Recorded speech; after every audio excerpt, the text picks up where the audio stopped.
Sir order please. Italian pasta. Okay. Yeah.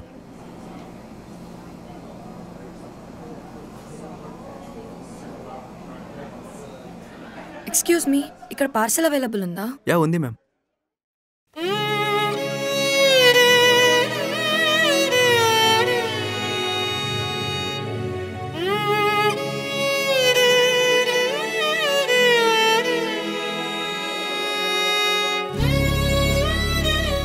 నీతో ఉండడం ఇంకా నా వల్ల కాదు. మాకు ఇష్టం మరి. That's it, I want divorce. నువ్వేంటే నాకు ఇచ్చేది? నేనే నీకు డివోర్స్ ఇస్తాను. I want to divorce.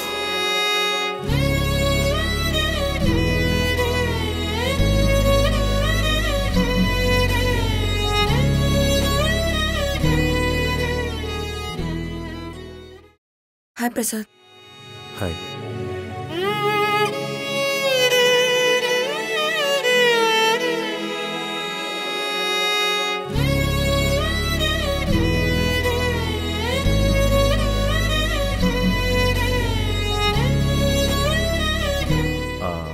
Ma'am మీరేదో ఆర్డర్ చేస్తూ మిడిల్లో వచ్చేసారంట.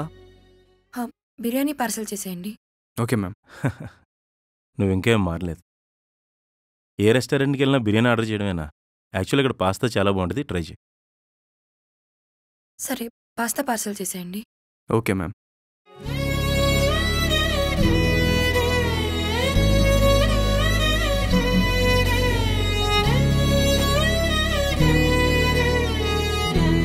దేని గురించి ఆలోచిస్తున్నావు? మా ఇంట్లో వాళ్ళ గురించి. చూడు శృతి, మన పేరెంట్స్ని మనం వద్దనుకోలేదు, వాళ్లే మనల్ని వద్దనుకున్నారు.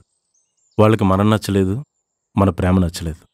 ఏదైనా సరే చేంజ్ అవ్వడానికి కొంచెం టైం పడుతుంది. అప్పటి వరకు నాకు నువ్వు, నీకు నేను. Love changes time to time. College రోజుల్లో ఉండే లవ్ పెళ్లి చేసుకున్నాక బాధ్యతగా మారుతుంది. ఇది అర్థం చేసుకోవడానికి టైం పడుతుంది, కానీ ఇది రియలైజ్ అయ్యేటప్పటికీ సగం మంది నష్టపోతారు. శృతి, శృతి. వస్తున్నా.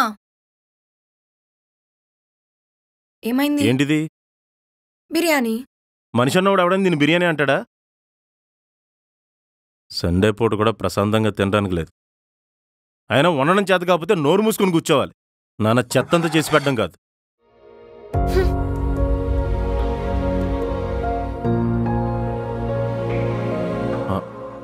శృతి, శృతి, ఏదో ఫ్లోలో వచ్చేసింది, నేను కావాలనలేదు. అంటే ఆర్డర్ పెట్టుకుంటే అయిపోయేది కదా, డబ్బులు వేస్ట్. ఓకే సరే, పోనీ వదిలేసే. ఈవినింగ్ నేను వండుతా, ఓకేనా? ఐఎమ్ వెరీ సారీ శృతి.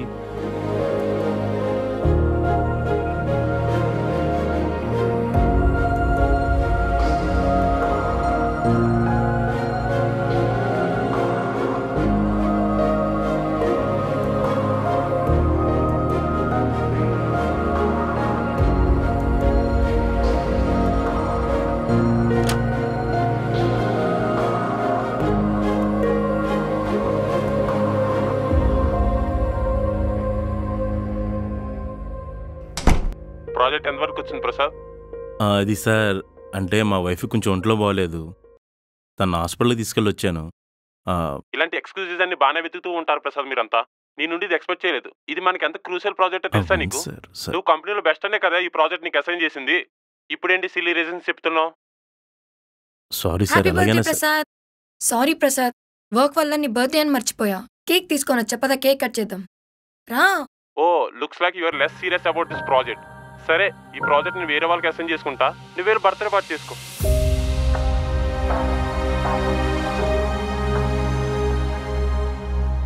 నా తొక్కలో బర్త్డే ఇప్పుడు అవసరమా? ఇప్పుడు నేను పుట్టి ఏం పీకానని? సారీ ప్రసాద్, నేనది ఇంపార్టెంట్ కాల్లో ఉన్నాను శృతి.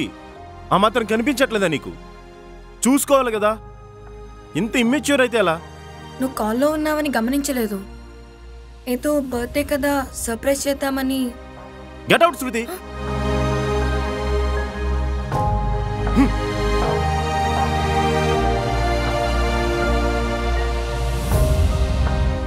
ఏమనంటాం పాప, ఇల్లు తలుపేసి కూర్చుంటుంది. ఒక్కసారి గొడవలు మొదలవుతాయి. Lack of commitment, too much ఆర్గ్యూయింగ్తో ప్రతి చిన్న గొడవ అనుకోకుండానే పెద్దగా మారిపోతుంది.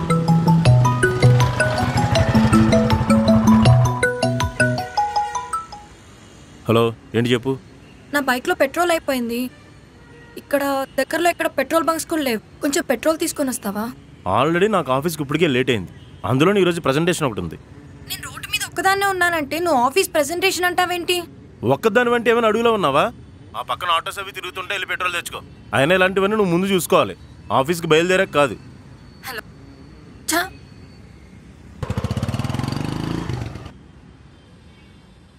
శృతి ఫుడ్ ఏం లేదేం వండలేదా? ఫుడ్ గురించే కాల్ చేసా, నువ్వే లిఫ్ట్ చేయలేదు. నేను ఆఫీస్లో మీటింగ్లో లిఫ్ట్ చేయలేదు. కనీసం మెసేజ్ అయినా చేయొచ్చుగా. ఫుడ్ వండలేదని నేను బయట తినొచ్చేవాడిని. ఇప్పుడు వెళ్ళి ఆర్డర్ చేసుకో. ఇప్పుడు టైం ఎంత అయింది? ఇప్పుడు ఆర్డర్ చేస్తే తెల్లారిపోద్ది ఫుడ్ వచ్చేసరికి. మరి నేను అన్నిసార్లు కాల్ చేస్తే రిటర్న్ కాల్ బ్యాక్ చేయాలనే కామన్ సెన్స్ లేదా? నేను ఏదైనా ప్రాబ్లంలో ఉంటే నేను ఆఫీస్ టెన్షన్లో ఉండి లిఫ్ట్ చేయలేదని చెప్తున్నాను కదా, ఎందుకు దాన్నే పట్టుకొని సాగదీస్తావు? నేను కూడా వర్క్ టెన్షన్లో ఉండి ఫుడ్ ప్రిపేర్ చేయలేదు. ఆర్డర్ చేసుకొని తింటే తిను, లేకపోతే లేదు.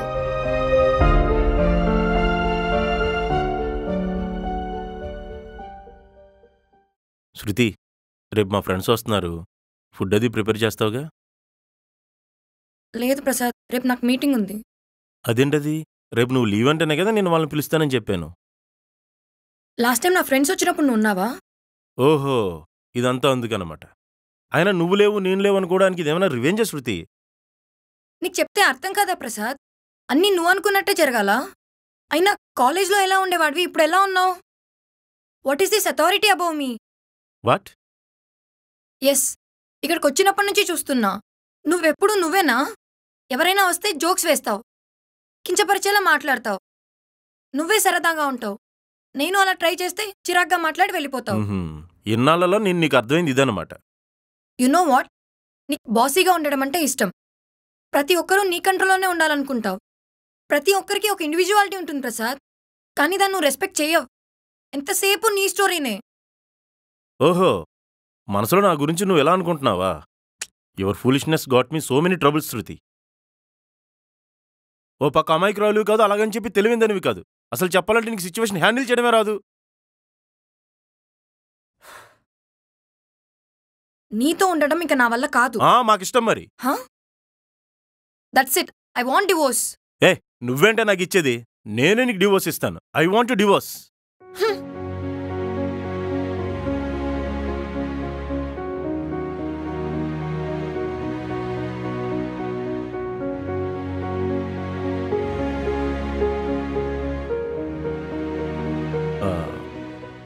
ఇప్పుడు ఎలా ఉన్నావు? Ya, good. యాక్చువల్గా నేనే వచ్చి నిన్ను. Ma'am, your pasta ready. Okay, thank you. సరే ప్రసాద్, నేను వెళ్తాను.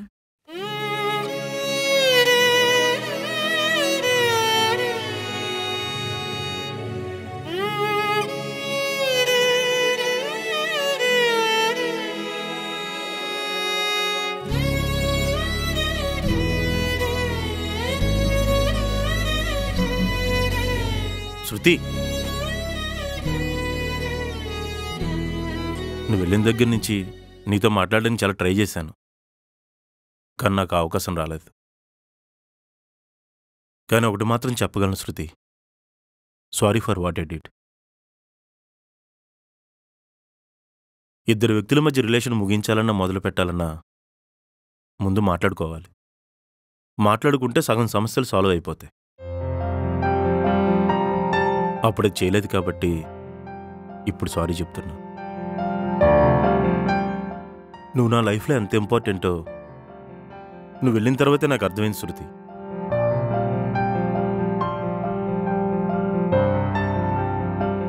ఇలా మనమే కాదు, చాలామంది ఇదే తప్పు చేస్తున్నారు. పెళ్లికి ముందు ప్రేమలో ఉన్నప్పుడు కలిసి ఉండే టైం చాలా తక్కువగా ఉండడం వల్ల అనుకుంటాను. ప్రేమ చాలా ఎక్కువ ఉంటుంది. పెళ్ళైన తర్వాత మనతోనే ఉంటారులే అన్న ధీమా వల్ల లేదా బాధ్యతలు ఎక్కువైపోయో ఆ ప్రేమను పక్కన పెట్టేస్తాం. కానీ మనం ప్రేమించిన వ్యక్తి శాశ్వతంగా మన నుంచి దూరం అయిపోతుందన్నప్పుడు అప్పుడు తెలుస్తుంది అసలైన పెయిన్.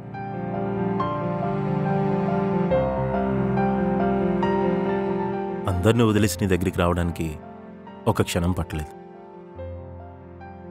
నిన్ను కలిసిన తర్వాత విడిపోవడానికి కూడా ఒక క్షణం పట్టలేదు. కానీ నువ్వు నన్ను వదిలి వెళ్ళిపోయిన తర్వాత నిన్ను అర్థం చేసుకోవడానికి మాత్రం 1 year పట్టింది. మన ఇద్దరం కలిసి ఉండడానికి మన ఫ్యామిలీస్ని, మన క్యాస్ట్ని, మన అనుకున్న వ్యక్తుల్ని వదిలేసి వచ్చాం. అప్పుడే మన ఈగోస్ని కూడా పక్కన పెట్టేసి వచ్చుంటే ఈ రోజు ఇలా ఉండేదే కాదు. I love you Shruti. I love you so much. Prasad,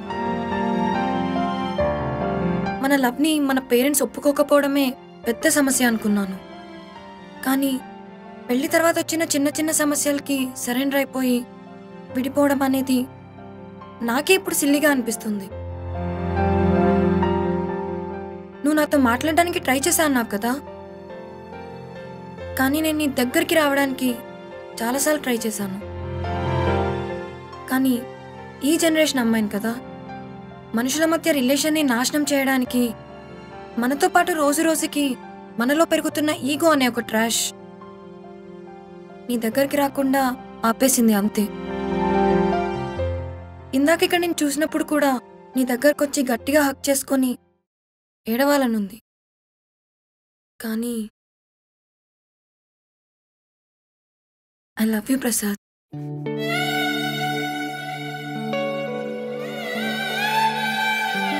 I missed you. మనం అమ్మా నాన్నతో అలాగే బ్లడ్ రిలేషన్స్తో ఎన్నిసార్లు గొడవలు పడ్డా మళ్ళీ కలిసిపోతూనే ఉంటాం. కానీ భార్యాభర్తలు మాత్రమే విడాకులనే చిన్న లీగల్ సపరేషన్తో శాశ్వతంగా దూరం అయిపోతుంటాం. అసలు భార్యాభర్తల బంధం ఉంటేనే కదా తల్లిదండ్రులు, అక్కా చెల్లెళ్ళు, అన్నదమ్ములు అనే బంధాలు ఏర్పడేది. అసలు వాళ్ళే లేకుంటే వీళ్ళంతా ఎక్కడి నుంచి వస్తారు? ఒక వ్యక్తిని ప్రేమించడం ఈజీనే, కానీ ఆ ప్రేమను నిలబెట్టుకోవడమే కష్టం. ఆ కష్టాన్ని జయించాలంటే మనకు తెలియకుండానే మనలో ఉండి మనల్ని నాశనం చేసే, మనం సెల్ఫ్ రెస్పెక్ట్ అని భ్రమపడే మనలోని ఈగోని పక్కన పెట్టాలి.